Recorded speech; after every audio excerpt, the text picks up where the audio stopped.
she's definitely like a star, it seems like. But I've never really watched it, but I'm going to watch it because you recommended it, but also because the production company also does Real Housewives of Miami. And you know how I love Real Housewives of Miami. So there's got to be something there with the way they produce shows, you know? Yeah. I mean, I would encourage you to go all the way back to the beginning, child. Okay. And check out them early years when they was doctors' wives scrapping at the pool party and throwing each other in the pool.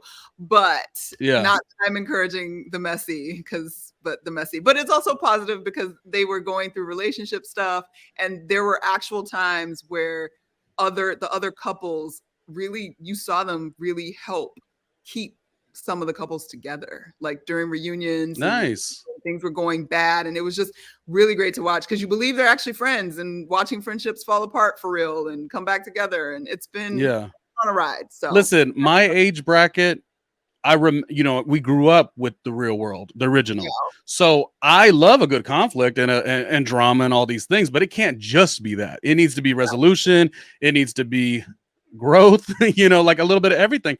So I like that maybe some of the shows are doing that, and I have heard exactly what you said about Married to Medicine. So it's worth a watch. I'll check it out, even from season 1. Okay, we're gonna end the show. The impossible game here. I'm gonna name a franchise. I was gonna do who's the least favorite and who's the favorite, but I feel like let's keep it on a positive note. Okay. So Real Housewives of New York. Who from the new era, who would go to an all-star season? Ooh, all-star season? Or just who's your top dog? And I'm gonna go through each franchise that's like out right now. So I'll do legacy things, top dog or all-star season. Like oh gosh. Okay, I would say probably it would have to be Jessel, only because I feel like she's willing to give the most right now. So if we wanted her on an all-star season, she would still give and serve. And as a rock star for this season, she gave. So I'll play the game too.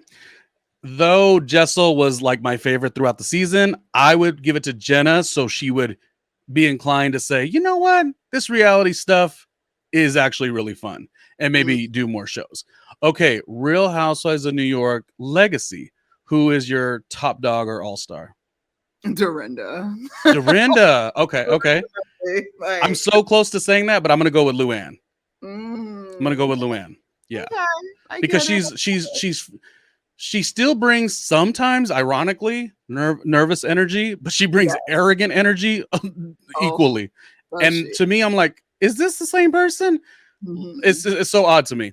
So I would go with Luann. Okay, Real Housewives of Salt Lake City. Who is your top dog? Right now, it's probably Monica. That's interesting. She's new. She's giving herself the drama with her mama on Twitter. Like, yeah, I think that's what I meant. I want to say Meredith, and Monica has done. First episode, I was like, oh, she's overplaying, but no, she's been kind of interesting. Yeah. I want to say Meredith. I do. I feel like Meredith should be studied. Like she's one of the. You put her up against any other housewife, she's one of the most interesting next to anybody. She is a very interesting woman. And I really like her, but I gotta say Lisa, like Lisa not on that show would do, like Lisa is the all-star. She's the top dog, in my opinion. What else is out right now? Real Housewives of Beverly Hills. Toughest one for me to guess. Coming out. Oof. What'd you say? That one's tough right now. Well, I was going to say the opposite. I was going to say toughest for me because I think that is one of the most overrated shows. Oh. So I have a hard time with choosing my number one. I feel like it's in between Dorit and Garcelle. Those are who I'm like, I could go either way. Interesting. This almost feels like a to be continued, or we're gonna take it to the Patreon. I feel like Beverly Hills, like they're all required to make anything work. Because interesting. I feel like Garcelle, I love Garcelle, but every time I feel like she holds back, and I know why. I get it. Right. I understand. Yeah. Being a sister on the cast, but I just feel like I would love for her to check them a little bit harder, and she just and will not do it, and it drives me crazy. But I don't know. All right, we don't. All we could say for sure is it's not Kyle. Oh, that Kyle has bored me, huh? I was gonna say maybe Kyle. But only not because of her, but because of everything as it goes in relation to her. Like she gives like constant, not like nobody can, whether it's her sister drama or her not standing up for who's supposed to be her friend in that moment and everybody being upset. Like I feel like she still remains the nucleus of conflict that works on that show. Yeah. But I don't know. Beverly Hills is weird. It's okay. We came up with this game right on the spot. Show's already over. We really were just going to talk about Real Housewives of New York, the new era. But you know what? I had to throw something in. Okay, two more. Just because, as you stated, this is like overload of Housewives. So this is just, there's no right or wrong answer. We're just coming up with it as we go. Okay, so Real Housewives of Miami. Who would be your top dog? Or your all-star? I guess it would have to be Alexia. Oh, good. That's a good one. So like not self-aware sometimes, but also like super dramatic about everything and like upset really quickly, but then back really quick. And sort of the piece that interacts with all the pieces. Yeah, I think I would say Alexia in that. Alexia is kind of like how we were saying Aaron on New Era of Real Housewives of New York, how Alexia's polarizing. Like people don't take to her like, oh, she's whatever. Like I'm always shocked because I actually really do like her too. I know she missteps sometimes, but like there's a lot of people who cannot stand her. And then there's people who are like, yes, she is Barbie. She's, she gives a show, and she does. I think that's one of my favorite casts, I gotta say. And I love Marisol. She's grown on me in so many ways.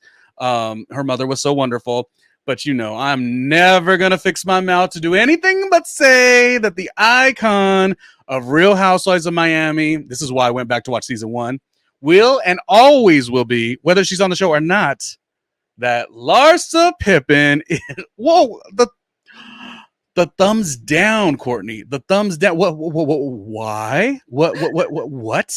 Not look. I got her better. Like this previous season, she definitely came up more because when the first reboot came back, I was like, Larsa, stop. Okay, like being above everything too much and like I'm just here for good vibes was so annoying. But she did do better last season.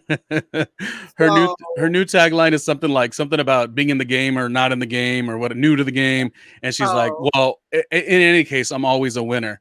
But okay, but I think she really does feel that. Like she really feels that. I'm sure she does, but whatever, girl. Do you? I want her on the show. It's just, I feel like this game was going good at the beginning, but my last two are like the controversial ones because I don't know that people love Larsa like I do, and I know people don't like Real Housewives of Potomac. Who is your top dog? I must just jump in because everybody knows is Giselle Bryant. It will always be Giselle Bryant. That show could not be in existence without Giselle Bryant. Giselle been on my nerves, but I do agree. She began on my last nerve, and actually, she only like disappointed me one time when they had the whole conversation about colorism. But other than that, I do think that she is a requirement for the conflict, drama, and all of that to really exist on that show. Just playful fun here. You know what is not a disappointment ever? Courtney, the production company, all the success that you have. One more time, let us know where we could find you and just another brief note on what you're working on and even how we could support you. Awesome. Okay, well, you guys can find me at Stewart Starlet on Instagram, at Silver Guardian Productions, also on Instagram, and website silverguardianproductions.com. Like I mentioned, we are film, TV, brand marketing, all the things that you may need, all of your production needs. We're here for you. Hopefully you guys will be seeing a new feature film from us very soon. We are in production right now, starting to shoot next week. We're hoping that'll be out for you guys next year. And currently I am headed over to Spain for Tabitha TV. You guys can find Tabitha TV on YouTube under Tabitha TV, and also follow Tabitha TV on Instagram, which is awesome. And in terms of support, like, you know, if you got needs for some production stuff and want to hire us, we want to be hired, and we like checks. So hit us up on our webpage. We have a info site, or shoot me a DM, and let's make some things together, guys.